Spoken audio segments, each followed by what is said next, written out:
Okay okay once again welcome to all of you on this channel Barabanki genius coaching. और जैसा कि आप जान रहे हैं, नया दिन नया साथ आपके साथ, और आप सीख रहे हैं कि किस तरीके से अपने इंग्लिश को इम्प्रूव करें डे टू डे लाइफ में। और इसी कंटिन्यूएशन में मैंने आपसे कल के जो वीडियो में इसमें कहा था कि कुछ वर्ड्स आपको ऐसे देंगे, कुछ फ्रेज ऐसे देंगे जो आप अक्सर आप लाइफ में यूज़ करते हैं, मतलब डे टू डे लाइफ में। हिंदी में तो बहुत आसानी से यूज़ कर पाते हैं, लेकिन प्रॉब्लम आती है कि जब उसका इंग्लिश वर्जन करना होता है।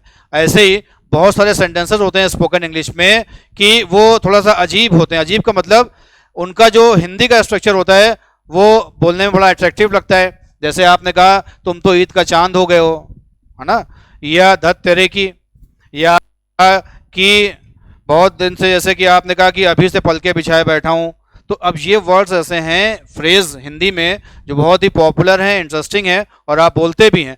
But so far as English is concerned, जब इंग्लिश की बात आती है तो कहीं ना कहीं इसमें अटक आती है। और एक चीज़ और बता दूं आपको कि अगर आप हिंदी से इंग्लिश बोलना चाहते हैं तो उसमें कभी भी वर्ड टू वर्ड ट्रांसलेट मत करिएगा, otherwise you will get stuck.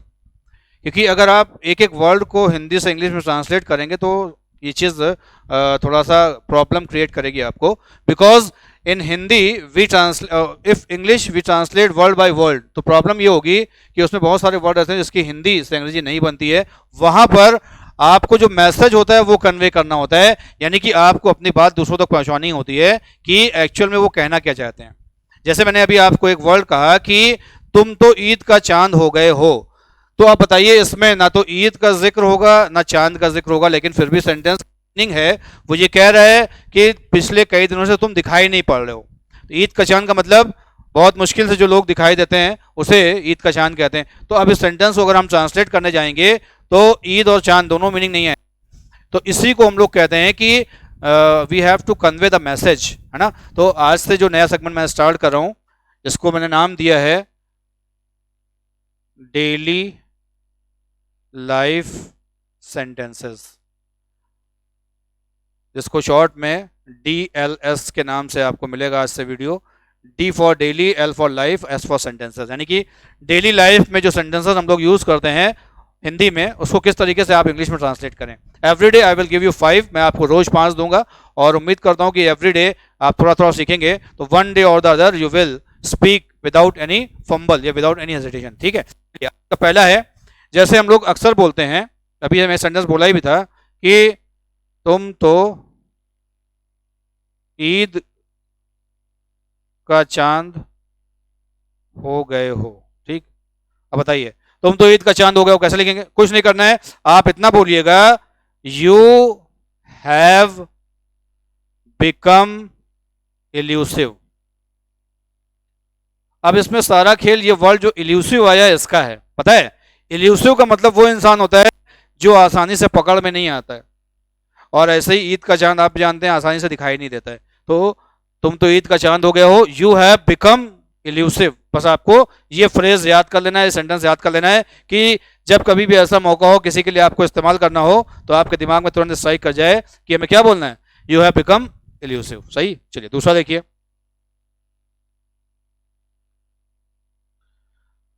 अभी से पलके बिछाए बैठा हूं, अभी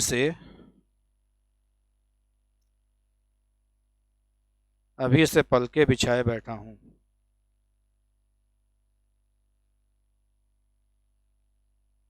भाई देखिए, अक्सर ये होता है कि जैसे मान लिया घर में कोई शादी, कोई उत्सव, कोई बहुत बड़ा ओकेजन है जो काफ़ी साल से आप इसकी प्लानिंग कर रहे थे, तो जब वो अवसर आता है तो अक्सर आप लोगों से कहते हैं यार मैं सभी के आने की प्रतीक्षा में हूँ, यानी कि अभी से पलके बिछाए बैठा हूँ, यानी कि लोग आएंगे।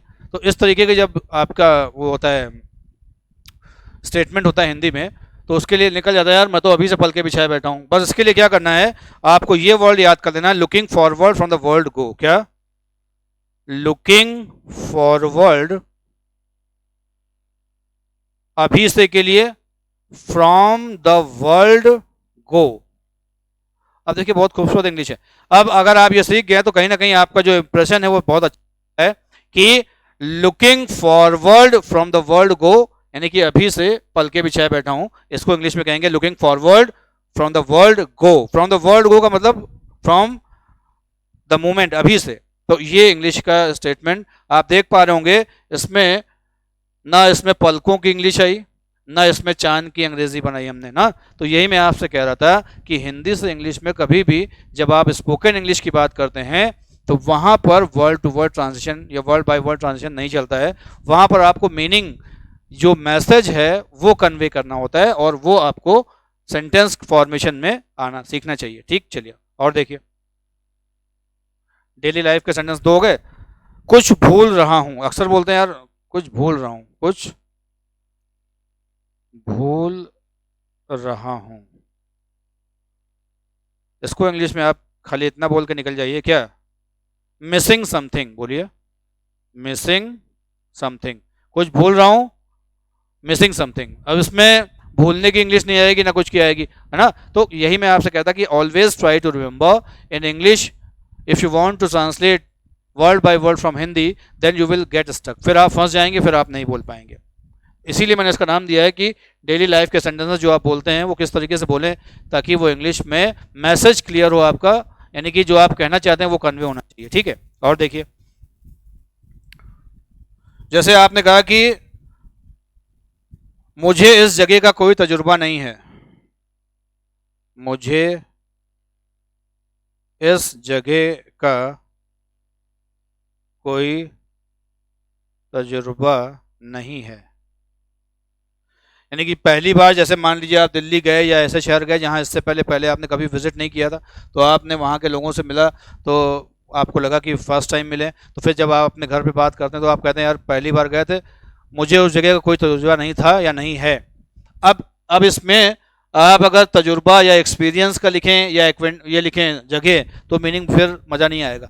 इस सेंटेंस को आप ऐसे कहिएगा, I am not acquainted with this locality, I am not acquainted, I am not acquainted with this locality।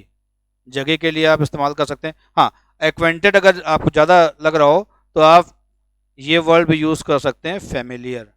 आपने सुना होगा लोग अक्सर कहते हैं कि मैं वहाँ से फेमिलियर हूँ या मैं उस जगह से फेमिलियर हूँ, इसका मतलब मैं उस जगह को भली भांति परिचित हूँ या जानता हूँ। तो I am not acquainted with this locality. ठीक, तो आज के देखिए 1 2 3 4 एक और देते हैं आपको 5। मैंने कहा था कि every day I will give you 5 daily speaking के सेंटेंसेस। तो ये हो गया, और देखिए एक और, आज से लगातार। जैसे मान लिया आपको मैं बताऊं ये इस्तेमाल कहाँ होगा, आज से लगातार। जैसे मैंने आपसे कहा कि अगर आपको अंग्रेजी बोलना सीखना है तो कम से कम रोज 5 मीनिंग 5 सेंटेंस याद करिए, अपने दोस्तों के साथ एक आध 5-10 मिनट का मीनिंग स्पोकन का सेशन स्टार्ट रखिए। तो सर आप कहते हैं कि ठीक है सर आज से लगातार मैं ये काम करूँगा, या कभी भी टीचर्स आपसे कुछ कहते हैं, अगर आपका जवाब होता है कि सर आज के बाद से लगातार, तो इसको इंग्लिश में कैसे कहेंगे पता है, आज से लगातार, फ्रॉम टुडे। अक्सर लोग फ्रॉम टुडे ही बोलते हैं, आज से, लेकिन इसमें एक चीज और जुड़ी हुई है। आज से तो हो गया फ्रॉम टुडे, लेकिन आज से लगातार वो काम करेंगे ना, तो लगातार के लिए भी तो वर्ड चाहिए। तो इसमें आप बोलिएगा from today onwards, from today onwards. तो ये जो ऑनवर्ड्स वर्ड है ये इसको मतलब लगातार जो मीनिंग है इसको जस्टिफाई कर रहा है कि आज के बाद से वो काम आप लगातार करेंगे। तो उसके लिए क्या वर्ड है आपके पास, फ्रॉम टुडे ऑनवर्ड्स, आज के बाद से लगातार। ठीक, चलिए तो उम्मीद करते हैं कि जो 5 मैंने आपको सेंटेंसेस दिए डेली लाइफ के, आप इसको याद करेंगे, लर्न करेंगे और अपने डे टू डे लाइफ में यूज भी करेंगे। Because until you speak how will you learn, simple. जब तक आप बोलेंगे नहीं तब तक आप सीखेंगे कैसे। तो ये आज के 5 हो गए सेंटेंसेस, और जैसे मैंने कहा था कि 5 वर्ड्स आपको देने हैं, तो 5 वर्ड्स ले लिएगा वोकैब में। और ये वोकैब भी आपकी बहुत मज़ेदार है। जैसे पहला है आज का जादुई स्पर्श,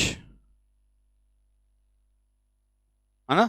जैसे आपने देखा होगा लोग कहते हैं कि यार उसके हाथों में जादू है, वो जिस चीज़ में हाथ लगा दे वो चीज़ सोना हो जाती है। तो कहते हैं जादुई स्पर्श है। राजा की कहानी भी सुनी होगी आपने, वो कहानी थी ना जिसपे वो जिस किसी पर भी हाथ लगा दे वो राजा सोना बन जाती थी। तो जादुई स्पर्श, इसको इंग्लिश में कहते हैं मिडास टच। क्या कहते हैं भाई, मिडास टच। याद कर लिए, मिडास टच का मतलब जादुई स्पर्श।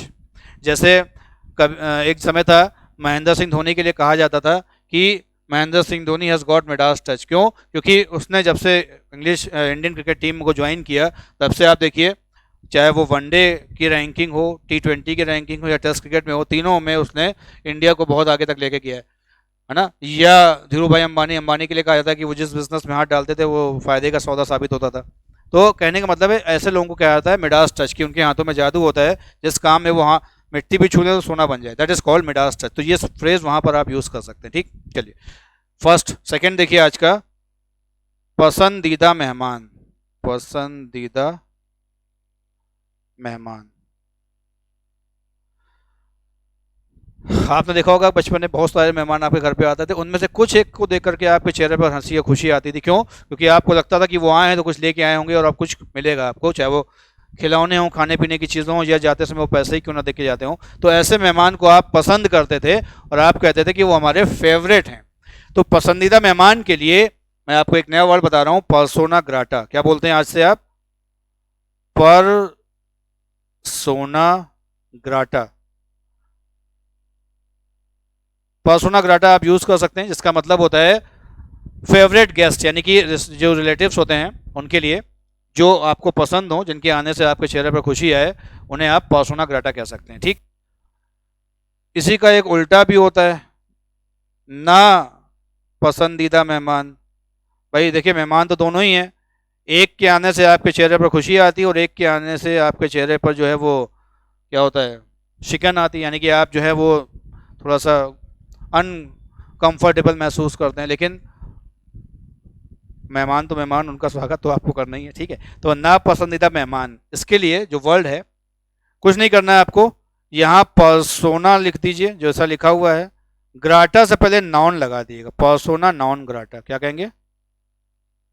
Persona noun grata. फाइन, चलिए और देखिए,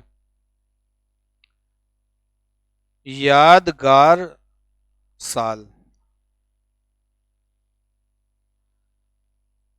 देखिए, हर एक की लाइफ में कुछ साल या कुछ ईयर्स ऐसे होते हैं जो बहुत ही, हम लोग कहते हैं ना, मेमोरेबल एक वर्ड आता है, कि उस साल बहुत अच्छी घटनाएं घटित हों लाइफ में, लाइफ क्रिएटिंग इवेंट होता है उनका।